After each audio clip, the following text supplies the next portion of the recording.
Welcome to our ongoing Zoom support group called The Better Husband. And until now, we've been discussing two main topics. One is consciousness, how we can become masters over our own emotions so that we can quiet our own ego, access our true self, our soul, and interact with our family, our wife, and children in an effective, true self manner. And that's my system called consciousness, the 7 steps to consciousness, which is found in my book, Like Yourself and Stay Married, the unlikely key to marriage success. And in my book, I go through the 7 steps of how we can become masters over ourselves. Self-mastery. A Baal Habayit, Baal, a master over the house, which means I have to be master over myself, master over my own ego, master over my own hurts and insults, being insulted, and not react. That's seemingly an impossible, gargantuan, Herculean task. And yet it is what is asked of us. It is demanded of us. When we got under the chuppah and we committed to raise a family with our wife, we were committed to work on ourselves. The purpose of marriage is not love. The purpose of marriage is personal growth. And the way we work on personal growth is work on ourselves. That's why we work on Musar. We work on personal ethics. Now, there are 2 different types of ethics. There is Navardic, which is I'm nothing, I'm broken, I'm a broken person, and I have so much to work on. That's called Navardic. And there is the Slobodka approach from the yeshiva of Slobodka in Russia in the 1850s, 1870s into the 1920s, which moved then to Israel, Slobodka yeshiva, led by the Mashgiach, Rav Nosson Tzvi Finkel, Zecher Tzadik Livracha, known as the Alter of Slobodka, the ancient one, the elder of Slobodka, the wise one of Slobodka. And he knew how to bring out the best in each of his students.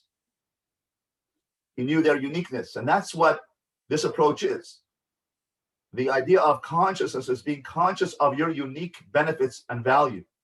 This takes constant work. So even if you've learned the 7 steps, we have to continuously work on them and keep reviewing them over and over again every single week, every single day, in fact. Just go through them in your mind, the 7 steps. I have a wheel of strengths. I have strengths. I go to my soul state, my emotional good state, my waterfall, my Grand Canyon, my Niagara Falls, my beach. That represents my highest or best attribute. I go get it. I access it. I become one with it. I connect with that attribute and I live it. And then I choose to act upon it. That's the 3rd step. Number 1 is I know my strengths cognitively. Number 2 is I feel emotionally connected to them. I feel that emotionally, I feel calm and inspired and empowered. Number 3, I act upon it. So mind, heart, actions. And I keep reviewing this stick figure, mind, heart, actions, all the time. Who am I? Who am I? Who am I? Strengths. Emotional, action, neshama, ruach, nefesh. I align myself. Okay, I'm in the game. Ask yourself the question, who am I? Whenever someone insults you, no matter what happens, any interaction, keep on coming back to that default position. Reset yourself all the time. It's not something you do only reactively. I'd like you to do it proactively, nonstop, all the time. Who am I? Mind, heart, actions. Okay, I got it. Then I work on the attacks to that system. Negative thinking. Put the thoughts on the highway. That's number 4. Let the thoughts go. You're no good. You messed up. 1 second. Is that true? Maybe, but it's only a thought. Is it a thought which reflects reality? Maybe I did mess up. Okay, so what? So bounce back. I messed up. I made a mistake. Does that define me? Do thoughts define me? No. It happened.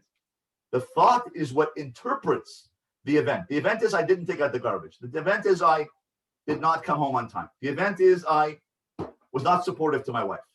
I lost it. I raised my voice. Okay, that's the truth.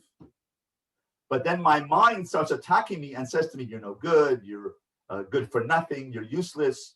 You're broken. What kind of person are you? You blew it again. Those are thoughts which lead to words, verbalization, and you attack yourself. Let the thoughts go. Interesting thought. I'm a mess up. That's interesting. It's only a thought. Then you go to step number 5, cognitive distortions. And the distortions go deeper and say, you're always a mess up. You're a loser. You're broken. You're no good. You're not good enough. And we analyze that distortion with 8 steps of analysis and say, is that true? Is it all or nothing thinking? Is it maximizing negatives? Is it minimizing the positives? Is it fortune telling? Is it labeling myself? Is it shoulda, woulda? Yes, it is. And therefore fix the distortion, the saying that I say to myself. And each of us has a saying, which is either I'm not good enough, or I'm a loser, or I'm a failure, or I don't make enough money, or I'm never going to fit in, or never going to make it. I'm a person in turmoil. We label ourselves with this mantra. It is actually a cognitive distortion when we analyze it with the 8 steps of analysis of Beck's analysis of cognitive behavioral therapy. Therefore, we have to change that negative mantra and say, it was challenging. I made a mistake. I'll fix it. It was hard. I need to figure things out. I'm going to keep going. These are tests. The events that happen are tests. We cannot label ourselves, let our mind and our thoughts take us over. We have to change negativity to positivity. Number 6, inner child. Yeah, but when I was a child, I wasn't picked for the team. When I was a child, I was criticized. Same old, same old. My wife's doing the same thing my parents did to me. I'll never amount to anything. So my inner child keeps on keeping me back. I have to heal my inner child. Be aware of it, that I'm really operating from my inner child. 7, choose love over fear. If I'm living in fear and trepidation that the other shoe is going to drop, I have to change that mentality, that attitude, and say, I'm going to look forward to love, to positivity, to success. I can either live in fear or live in love. Live in fear means I live with lack of value, lack of worth. And living with love means I am valuable. I have intrinsic value and I am competent. The 2 foundations of positivity and self-esteem are worth and competence. I have intrinsic value and worth, and I'm also competent. I have talents, abilities, and resources. Those are the 2 pillars of self-esteem. And if I believe in myself, I have intrinsic worth, and I am competent, then the result is I can handle this challenge in front of me. How do I do that? 1 second, hold it. Yes, dear, how can I help you? Oh, I see that you're having a tough time right now. Let's talk about that. Wow, it must be very difficult for you. And you can be present emotionally. So then once we have this alignment of self, consciousness, then we can enter into the next phase in which we'll be discussing in the past couple of weeks, and that is emotional support, how to be emotionally supportive. And there's a system of emotional support. And that is, number 1, accept the feeling by naming it. I name the feeling, say you must be disappointed, upset, sad, frustrated, angry, hurt, ignored, abandoned. Name the feeling. Number 2, I understand why you're feeling that way. It makes sense. Don't be afraid to agree with the feeling. Be there at the feeling, with the feeling. And number 3, just let the feeling process. Stay there. Don't look at your phone. Don't look at the television. Don't look at the ball game. Just be there and say, I'm really with you in this. And let the person, the wife or the child, process it. And she goes like this. She goes,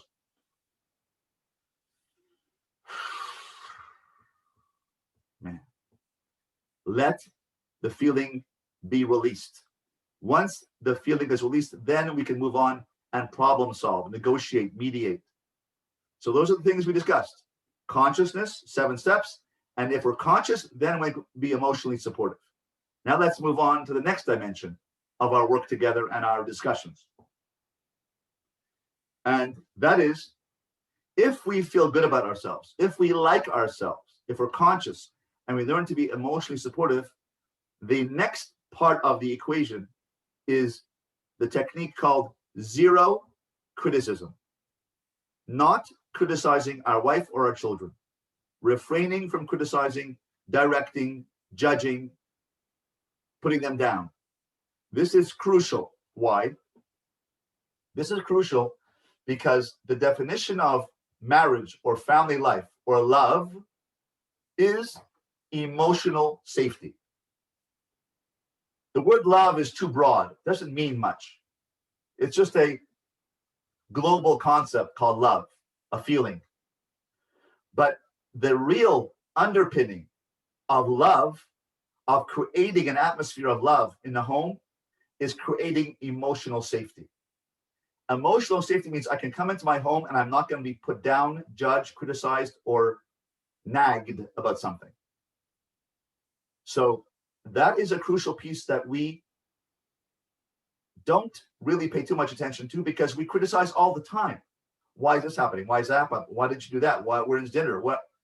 And it's a crucial piece that if we pay attention to it, and if we focus on the art of not criticizing our spouse, we are going to create a safe space in the home where the person we're married to and the children that we nurture and raise are going to feel room and space to be themselves.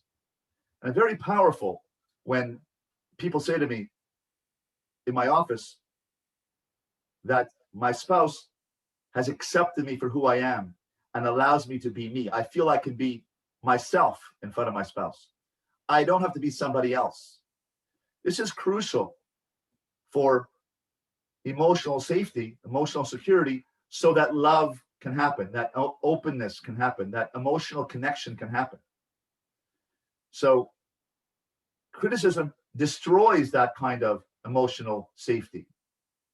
So we'll say, well, if I don't criticize the chicken, that it got too crisp, then how's she ever going to get it right?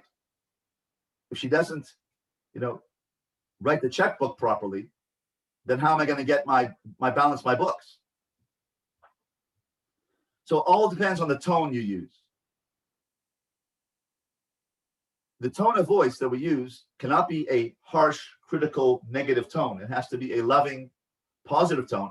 So I'm not saying we should criticize with lovingness. Zero criticism still holds.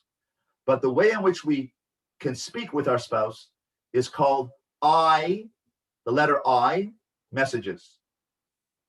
So we can never say the word you when we're talking to our spouse about something that is a contentious issue. For example, in my book, Like Yourself and Stay Married, the second chapter talks about third chapter talks about zero criticism. Now we get upset about the way she holds a fork. She may get upset the way I sleep or snore. We may get upset because the way in which she's always 15 minutes late for everything. And 15 minutes would be a good thing because it's usually 45 minutes late. Or the way he cooks the chicken. Or the way she speaks to her friends on the phone. Or the way he doesn't clean up after himself. Or the way she works all the time on the phone with her girlfriends, and then it comes 10 o'clock at night, she has no time for me. Or he never cleans up his man cave. Or she never exercises. All of these are internal processes within ourselves that are going through our mind, and we want to correct them. We want to comment. It takes tremendous self-control on our part not to say anything. This is called, in the Mishnah, in Pirkei Avos, chapter 4, Mishnah 1 says, who is strong? He who conquers his inclination. Someone who's strong is not externally strong, is internally strong. Internal strength means not saying something that you might otherwise want to say. That is tremendously difficult and takes every ounce of self-control and strength not to say anything, even if we feel justified in doing so. We even may have solid evidence that she's wrong. Or we may have our opinions about our spouse confirmed by our friends. Say, why'd your wife do that? However, marriage is not about being right. And I have a saying which goes like this. It's not about right and wrong. It's about how to get along. That's the issue. So what if you're right and she's wrong? So what? What is it going to get you to correct her? You're going to get her back up, and you're going to get distance from her, an emotional distance. It's not going to be in your best interest to do that. It's in our own best interest not to criticize, not to comment. Let it be. What's the difference? What's the difference how she talks on the phone? What's the difference how she cooks? What's the difference how she talks to her mother? What's the difference how she deals with a carpool? What's the difference? Think about it. Doesn't matter. In order for us to develop a secure, safe, emotional relationship, we have to refrain from criticism. We have to control ourselves from commenting or demeaning or putting down or pot shots or digs. And if I feel good about myself, if I like myself, then I can stay married. If I like myself, if I like my consciousness, my 7 steps, my will of strengths, my emotional safety, my emotional place of awareness of my inner character values, and I can act on it, and I have positive thinking. I let the thoughts go, and I have emotional, cognitive correctness within myself. I can do this, a positive mantra, and I heal my inner child, and I choose love. Then I like myself. If I like myself, I don't have to criticize. It's because I don't like myself, that's why I criticize. I'm projecting my negativity on her. That's why we criticize. It's because I don't like myself that's why we don't stay married. If I like myself, I won't have to respond to an insult or a negative comment by saying, okay, I hear you. Good point. I like myself. It's okay. Let's talk about it. Let's work it out. I don't have to let the comment by my spouse define me. I define me. Me and God define me. I don't have to take her word as the definition of who I am. It's insulting. What part of me is being insulted? My ego. We have an ego, a mind, heart, and actions. That's our ego. But we have something deeper than the ego. We have an essence of value. My essence of value is our soul, the higher part of ourselves, the noble part of ourselves, the godly part of ourselves is unassailed, is unassailable, is pure consciousness, which is beyond emotion, beyond insult, beyond demeaning, beyond hurt. We have to be able to access that sense of consciousness within ourselves, pure consciousness, the soul state, and go beyond the ego and not respond. If I'm going to respond from my ego, ow, that hurts. I'm a inconsiderate person. Ouch. Who's saying ouch? It's my ego. But if I go deeper and say, 1 second, hold it. Soul state, my mind, my strengths, my actions. Knowing my strengths, knowing my soul state, my beautiful place, my Niagara Falls, my beautiful garden, my beautiful beach, my beautiful waterfall, which represents my creativity or my compassion or my kindness or my truthfulness or my resilience, whatever that represents within me, and we've done that together. And then I act upon that. I access it, and I'm going to act with my creativity or my compassion, despite what's happening. I am accessing the deeper part of myself. I'm accessing my soul. I go beyond the ego. The ego wants to respond, but the soul doesn't want to respond. It doesn't need to respond because it feels good about itself. It feels whole. It feels shalom. The word shalom comes from the word shalom. Shalom means peace. The inner meaning of shalom means shalom. I feel inner wholeness within myself. I don't depend on my wife for validation. I validate myself. I don't need her to like me. I like me. It's nice if she likes me. It's nice. And if she criticizes me all the time, then send her to therapy. Let's go to therapy together. Call me. YisraelRoll@gmail.com. Go to YisraelRoll.com and sign up for one of my courses, especially the course on marriage. It's called Like Yourself and Stay Married, a 10-part course on how to stay married.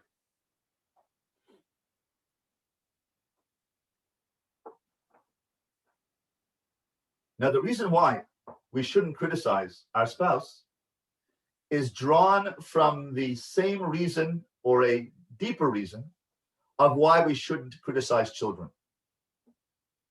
The same thing applying to children also applies to our wife. If we wonder why our children are not listening to us, they don't do their homework, they don't clean up in the bathroom, they don't stop whining, they don't listen, and we give them consequences and it still doesn't work, our criticism, rebuke, arguments, lectures all get one thing, this. I'll take off my glasses and I'll show you. It gets this. Rolling of the eyes, here we go again. Yeah. We don't get any cooperation when we criticize, when we argue, when we give lectures. Correct? Doesn't work. Why not? Because studies have shown in the idea of operant conditioning in psychology. Operant conditioning means you could change someone's behavior by training them to do the positive. How so? In the Skinner box experiment, look it up online, Skinner box experiment. Dr. Skinner took a box and put two pigeons in the box in two compartments. One pigeon had a lever, the other pigeon had a lever. When you touch this lever on this box, the left side box, touch the lever, nothing came out. No food came out. The right side pigeon in the right side of the box, when it touched the lever, a food pellet came out. After a while, the pigeon figured out that if it touches the lever, it gets another food pellet. The experiment turned out that the pigeon on the right box touched the pellet, touched the lever hundreds of times because it got rewarded with food. Whereas the one on the left side didn't touch the lever at all, or very few times, because it didn't get rewarded. And just like pigeons get rewarded and they respond by continuing to touch the lever because they want to get that food, so too children will respond only when they get positive reinforcement. The only way you get a child to respond and to do what you want is by positive reinforcement of positive behavior. That's why I give out tickets to my children and grandchildren. For my children, instead of giving out tickets, I give out Zadie tickets called Zickets. For my children, I give out tickets. Now, my children are older now and all married, or my next child is getting married next week. So my fourth child, God willing, is getting married next week, and I have another one at home after that, God willing. But they don't get tickets anymore. But they do get positive reinforcement of positive behavior. So when they were young, I would say, when you speak nicely, you'll get a ticket. When you help your brother, you'll get a ticket. When you help out at the table and clean up your plate, you get a ticket. And when they get 18 tickets, I took them to the dollar store or the Five Below store and got them a prize. And if they wanted a bigger prize, like instead of a $5 prize, a $20 prize, well, that will be 36 or 54 tickets or 75 tickets. I have one client who I trained to give their child a trip to Florida, but that cost 1,000 tickets. And they worked on it for 3 or 4 months, 5 months, until the child earned a trip to Florida. Now, on Spirit Airlines, it's $25 trip to Florida, right? Nowadays, especially January, February. But, and in Southwest, $94 if you do it 2 months in advance. So it's not that expensive. It's not like thousands of dollars. And it's worth it to invest in a child's development. You'll say, I don't want the child to do things only because you get a reward. Why not? Why not? Because after a while, by doing it for a reward, the children do what my children did at 13 or 14. They said, Dad, I don't need tickets anymore. I got this.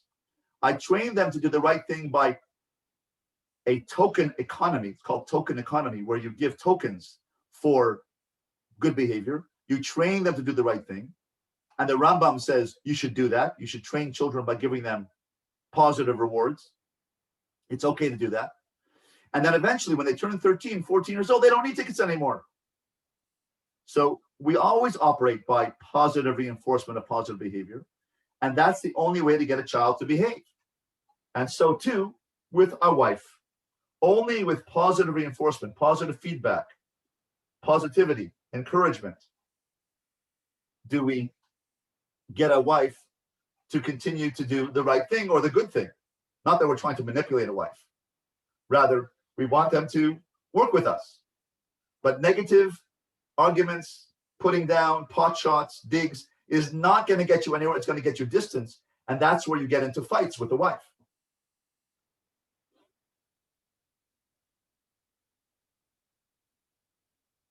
Well, then we'll say, well, why don't I, if I play that way, positivity, and my wife criticizes, then it's not fair.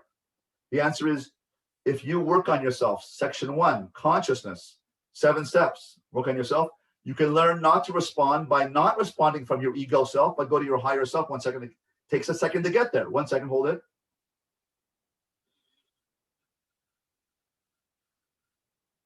I see that you're upset about that. You're angry with me. Can we talk that through, right? I'm not responding with escalation, with argument, with a talk back, with a pot shot back.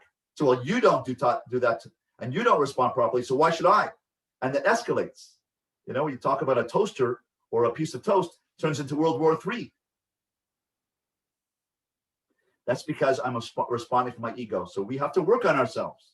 Go to your consciousness state. 7 steps.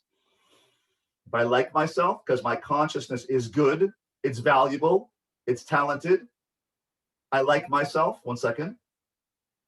You have to proactively go and get that feeling of I like myself. It's not going to happen automatically, because autopilot, we're going to feel badly about ourselves because life has knocked us down. That's what life does. We don't get picked for the team. We don't get the best job. We don't get the best grades. We don't make enough money. Someone else gets a promotion over us. Someone cuts me off on the road. I don't have a big enough house. I can't afford this or that, right? Life knocks us down. We're going to get hurt. Our ego is going to get hurt in life. The test is to be able to go beyond the ego. And here is the steps I've been sharing with you and working with you on, the 7 steps of consciousness, by saying, I am more than my ego. I am valuable and I am competent and I am good enough. You have to train yourself to go and get that state.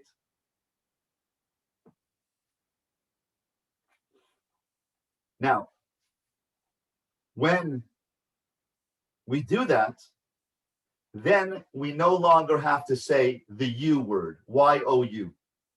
When we are having, we talked about this in our introduction about 6-7 weeks ago, talked about how to fight fair, how to speak fairly, how to speak like an adult instead of like a child. If we speak like a child, we're going to say the following: you embarrass me. You are inconsiderate. You are unfair. You are letting yourself go. You are not working hard enough. You are losing it.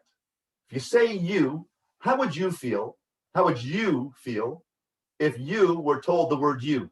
You are not good. You're not a good provider. You're not good enough. You're not taking out the garbage. You're not pulling your weight. My ego is hurt. I'm pushed into a corner, and I'm forced to respond by saying, but you do this. I'm forced to defend myself. I'm pushed into a corner. So what should I say instead of you? The answer is use an I message, the letter I. I am feeling frustrated. I am feeling hurt. I am feeling embarrassed. I am feeling disappointed. I am feeling distant from you. I'm feeling lonely. I'm feeling neglected. I'm feeling unloved. When I use the word I'm inviting someone to empathize with me, my wife to empathize with me. I'm sorry you're feeling that way. But if I say you, I'm attacking, criticizing, I'm pointing a finger. So I places you in the opportunity, in the mode of acceptance, where the other person, the spouse, can accept my feelings. That's allowing the spouse to be emotionally supportive to you. Until now, talking about being emotionally supportive to a spouse and children. Here, we're asking the spouse to be emotionally supportive to us by saying, I am feeling sad. Oh, I'm sorry you're feeling that way. Why do you feel that way? It's unlikely she's going to say, you have no right to feel that way. Now, she may say, well, you're entitled to feel that way, right? But you're wrong, right? Or I'm sorry you're feeling that way, right? That's you. That's on you. That's your bad. Unlikely she'll say that, but if she does say that, and you say, well, I don't find that very helpful. I don't find that very helpful. Because you're saying that it's all in my own mind. I'm feeling that way. If I feel some way, then my feelings are reality.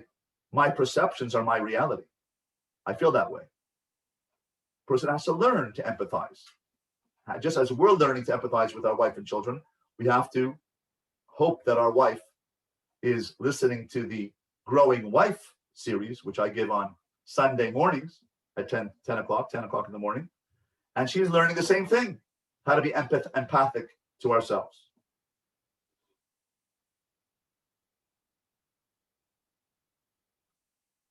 So the 3 steps for success in marriage are to feel good about myself, go to my consciousness state. Number 2, refrain from criticizing my spouse. And number 3, create a positive atmosphere through praise and encouragement. 1, I like myself. 2, I don't criticize. And 3, and I don't use the word you, I use the word I. And number 3, I use positive reinforcement, positive praise and validation. When I use the I format, then I'm going to be creating a positive atmosphere in the home. So that is the theory behind this idea of liking yourself. Like yourself, and you won't have to criticize. Like yourself, and you won't have to respond to criticism. This is the system that I like to suggest, and I want to give us all a challenge, and including myself. I'm going to challenge myself as well. We're all going to do this together if we're all in. Try for 24 hours. 24 hours of zero criticism and using I messages. Let's see what happens for 24 hours. If you succeed in 24 hours and you like it, try it for 24 more hours. Go for 48 hours. See how many hours you can go self-monitoring, watching yourself.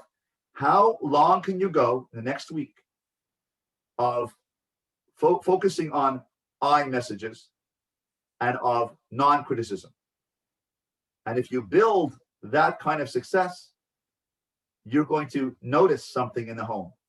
And I'd like to have some feedback next week from everyone as to whether you've seen a difference, whether you've noticed a difference in the home, whether an atmosphere of positivity and safety has been developing. That's our goal, to create an atmosphere of positivity and emotional security and safety where there's no toxicity, there's no poison, there's no negativity, screaming, yelling, or put downs or criticism or judgmentalism. We're trying to work on that to create an atmosphere, and we have an obligation to do that, gentlemen.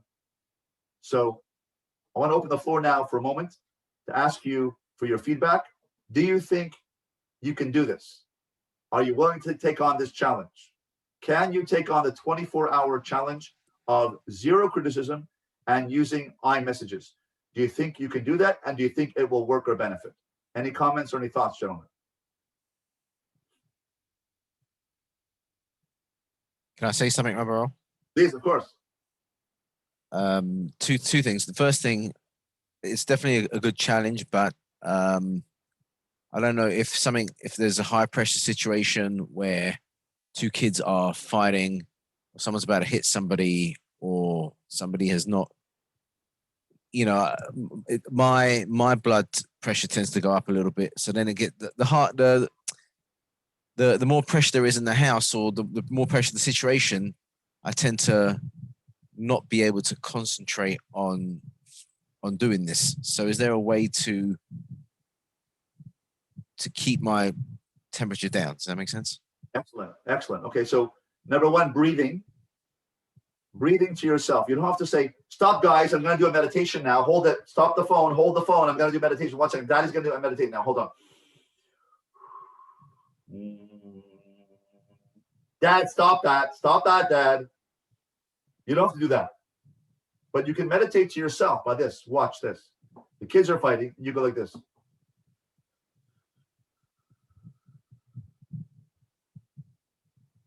Watch the situation. Breathe and keep your breathing in control. When you're conscious of your rising blood pressure, you can counteract it by keeping yourself calm, by breathing and keeping your response in check. Breathe. Practice breathing. In for 5 seconds, out for 5 seconds. Usually we think of breathing as in for 2 seconds, out for 2 seconds. Like this, we go. That's not breathing. This kind of diaphragmic breathing from the diaphragm is like this. 5 seconds in, 5 seconds out. Watch. And when you breathe out, you relax your muscles of your body. You let a wave of relaxation flow through like this. And I feel a wave flowing through me. So the first step is slow down your body. You know, the thing we say that, slow down, count to 10 before you respond. That's the saying, count to 10 before you respond. So that's the same thing. But counting to 10 is because you're going to allow oxygen to reach the brain. If you're tense and you're upset and you're frustrated, it restricts the blood vessels in the brain, and you respond from tension, stress, worry, negativity, anger. But if you expand the blood vessels in the brain by bringing more oxygen to the brain, like this, you can actually feel your brain relaxing. You can actually feel the blood vessels in your brain opening like this. Try it. More oxygen in the brain causes you to calm down. It's physiological and emotional. Watch. I feel more expansive when I do it. I actually feel presence in my brain of calm when I do this. The second thing is, when you do that, I want you to try the following technique. It's called the CRC. The CRC is called the Conflict Resolution Corner. In the house, I want you to choose a location in the house where you have either 2 little Fisher-Price chairs, or a mat on the floor, or 2 regular chairs in a particular corner of the den or living room or den or playroom. It's a place in the home called the CRC corner, the Conflict Resolution Corner. And that's where we work out our differences. So we see 2 kids brewing, we say, time out, CRC, I'm calling it CRC. Dad's calling it CRC. Dad, do we have to? Yes, we do. Let's go. Now, anybody who goes to the CRC corner gets a ticket, gets a positive ticket of reinforcement. So I mentioned before that I give out Zickets, positive tickets, to my grandchildren. And I used to give out tickets to my children when they were growing up for positive behavior and positive reinforcement. And I would take them to the dollar store or the Five Below store or the Lego store or the toy store to get something. And it's worth investing in our children to do that. Anyone who goes to the corner gets a CRC, gets a ticket. They'll want to go to the corner to get a ticket. And you encourage them to learn how to negotiate the answer to this problem. So they're fighting. Dad's calling a CRC. CRC, let's go. And you go with them to the corner. Or your wife goes with them to the corner. Sit down next to them. You sit down in a chair. They sit down in 2 chairs. And they say, go ahead, you guys. Well, he took my toy. Well, I had it first. What do you say? Well, it was my turn. What do you say? Well, it wasn't your turn. It was my turn. What do you say? Well, you had You had 20 minutes and I only had 3 minutes. What do you say? Well, not true. You had 20 minutes and you also had 17 minutes. Okay, well, and when they get stuck, you help them. Say, okay, well, what do you propose, guys? What do you suggest we solve? How it's solvable? Switch the argument into problem solving. At a certain point, you switch it and you say, okay, so is there any way you guys can solve the problem so it won't happen again in the future? Well, what if we take turns? Okay, how long do you want to have turns for, guys? Well, 10 minutes each. Okay, how are we going to monitor the 10 minutes? We'll have an egg timer. 10 minutes with this game, 10 minutes each. Okay, we'll have an egg timer. Maybe mom and dad can do that, or a older brother or sister can put the egg timer, or you learn to turn on the egg timer. Here's the egg timer. And for $3, you can get an egg timer and turn on the dial and get 10 minutes out of it. This is called the conflict resolution corner, where you teach children how to negotiate their issues without getting into physical negativity, physical fighting, or hurting each other. Teach them to verbally work it out. So I'm suggesting that every house has to have a CRC, a conflict resolution corner, and we can do that for our spouses as well. Dear, let's sit down with the tea. Let's work it out. Let's sit down. And I suggest that spouses should have 10 minutes every night to open your diary at 9 o'clock at night, 9:30, 10 p.m. before you go to sleep. Sit down on the couch with a lemonade or a tea or a decaf coffee or a apple cider, and sit down and say, okay, how was your day? How was your day? Good. Okay, cool. What's on tap for tomorrow? What's the carpool situation? What's the lunch situation? What's the dinner situation? What's going on for homework? Any special events? Key to communication is the night before you plan out the next day, but you need to find time to meet together for 10 minutes on the couch and discuss tomorrow. That's the preemptive conflict resolution corner, where you prevent conflict from happening by communicating as to what's expected for tomorrow, what's on tap for tomorrow, what's on the schedule, and how we can plan to work together. And I find that couples, when they work together and they discuss the plan for tomorrow, most of the time it goes smoothly because we can anticipate what's going to happen, and we know where we need to be, and we anticipate problems and issues by discussing it in advance. So that's a form of a CRC, a conflict resolution corner, by a preemptive discussion to discuss plans for tomorrow. That's a major word called, it's a very difficult word, it's a very scary word, it's called communication. You actually have to talk to each other, but you have to find time to talk to each other. So if you have a set time every night, 9 p.m. for 10 minutes, right? It sounds easy, but it's very hard to find that time because always something happens at 9 o'clock or 9:30. Well, you really, this thing about not going to sleep arguing or not going to sleep without solving an argument, go to sleep having had a discussion every night for 10 minutes. It'll solve all the arguments because you can discuss things, work things out, and plan for tomorrow. So that's a form of the CRC. Your next question, David. You have a second question, you said. Yeah, sorry. The second question was really just to see an example of how you're using I, but I think you may have already done it. I'm feeling kind of lonely, right? I'm feeling a little distant from you because I can say, I feel like a little bit neglected because I don't think we've had intimacy in a while, and I feel disconnected. You want to talk about that? Well, she'll say, well, you haven't really been very loving to me, and it's really hard for me to be loving if you're not so positive with me. Oh, I understand. I see. Okay, well, I'm sorry about that. Tell me about your day. So instead of getting insulted about it, talk it through. That's the idea of the heaviest question is, how come we have not been intimate, right? In a while, right? So I'm feeling lonely. I'm feeling distant. Instead of saying, you don't make time for me. You're never there for me. You don't want to be intimate. That's an attack. That's not going to get you anywhere. But I am feeling distant. I'm feeling lonely. I'm feeling a bit neglected and lonely. What do you mean? Well, I don't think we've been sort of intimate for a couple of days or 3 days or whatever. You go,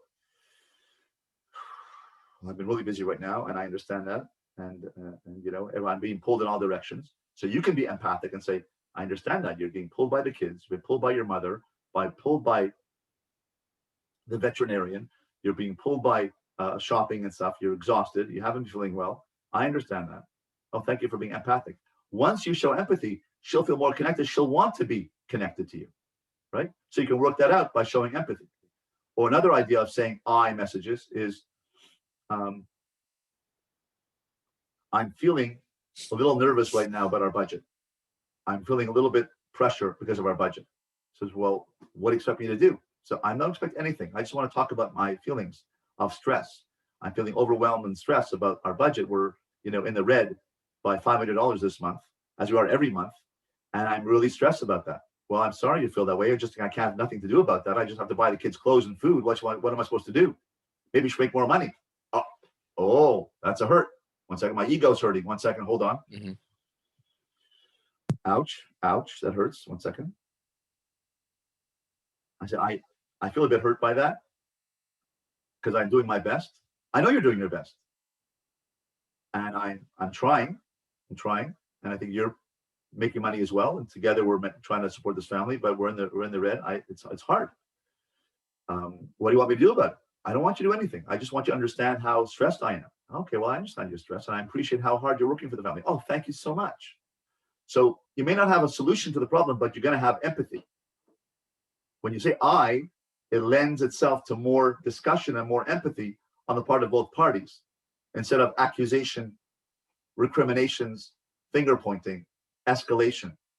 So this is an opportunity for emotional bonding, emotional connection through this system. So let's try that. So there's a few things here tonight. One is zero criticism and I messages.